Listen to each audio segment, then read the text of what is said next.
pandemi adalah masa-masa yang sangat krusial ya, masa-masa yang sangat krusial.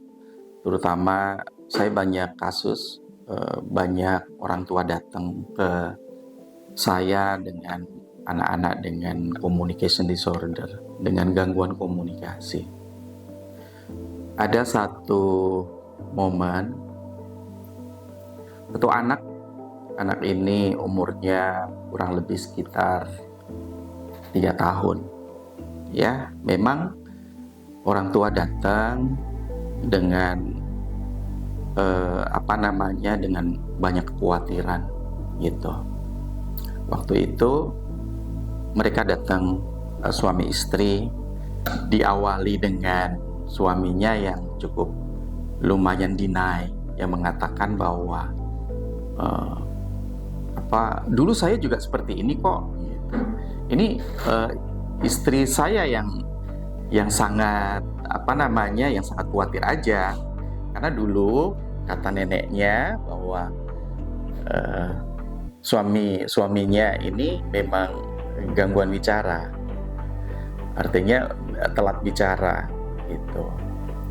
Kemudian mamahnya mengatakan di depan saya juga bahwa dia bilang tapi ini beda gitu, karena sampai umur 3 tahun anaknya juga dipanggil tidak menoleh, kemudian ada perilaku yang aneh-aneh, emosinya yang labil dan sebagainya.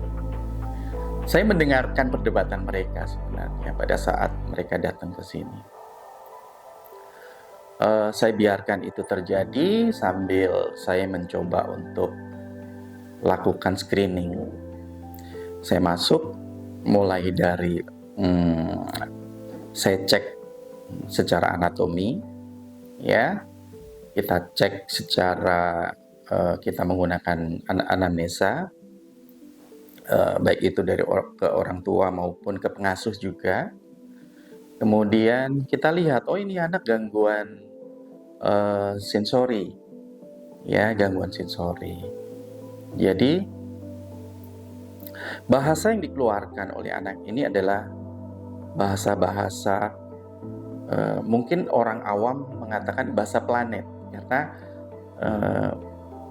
dia bahasanya tidak tertata dan bahasanya tidak bermakna gitu. Nah, kalau di bahasa kita sebutnya mumbling dan babbling gitu.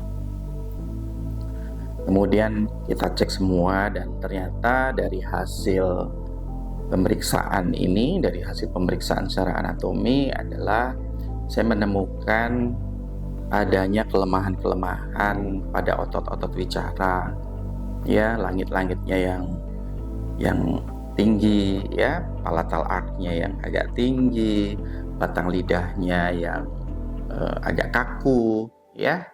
Sebenarnya memang tidak ada abnormalitas di area-area organ peripheral mechanism itu, tidak terlihat adanya abnormalitas. Tapi kenapa anaknya tidak bicara?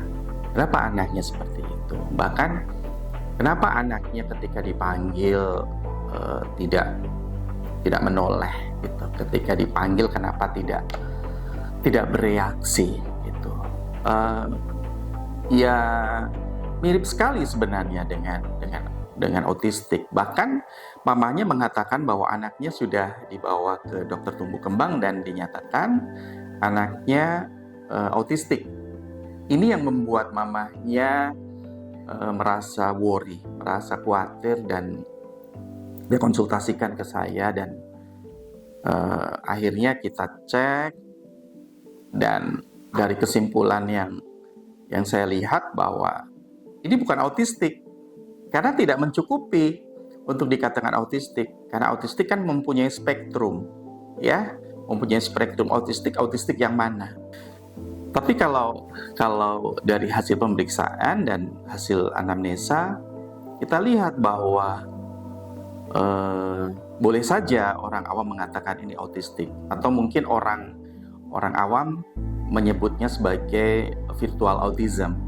Tapi secara klinis tidak ada itu virtual autism itu seperti apa. Itu tidak dijelaskan di dalam di SM5 pun tidak ada gitu. Jadi saya menjelaskan bahwa ini adalah anak ini mengalami gangguan communication disorder atau gangguan komunikasi, tetapi yang mana gitu ya, tetapi yang mana. Jadi kita coba menggali lebih dalam lagi dari auto anamnesa yang diberikan oleh orang tuanya. Beliau mengatakan bahwa memang terlihat dari perilaku-perilakunya mengarahnya ke sana, dan itu menjadi worry. Nah, ketika saya mengatakan bahwa anak ibu communication disorder, ini bukan autistik, orang tua ini sempat dia meleleh juga bahwa aduh lega ya, karena ketika dibilang autistik kadang-kadang itu menjadi sesuatu hal yang berat bagi orang tua,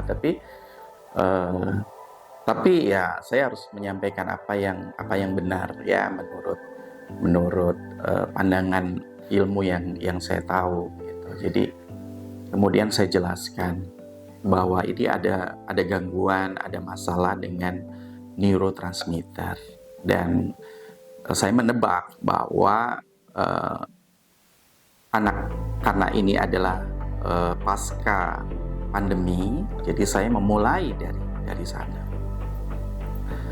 Dari hasil rabaan saya menemukan suspek bahwa anak ini mengalami visual addiction. Visual addiction adalah kondisi di mana secara intens, secara berkelanjutan, anak ini terpapar oleh gelombang elektromagnetik yang dilakukan oleh orang tua, itu entah itu menggunakan gadget ataupun menggunakan televisi ya. Nah, itu terjadi dari usia golden age untuk bicara 0 sampai dengan 3 tahun pertama ya, dan secara terus menerus ya, itu yang membuat masalah di area neurotransmitternya.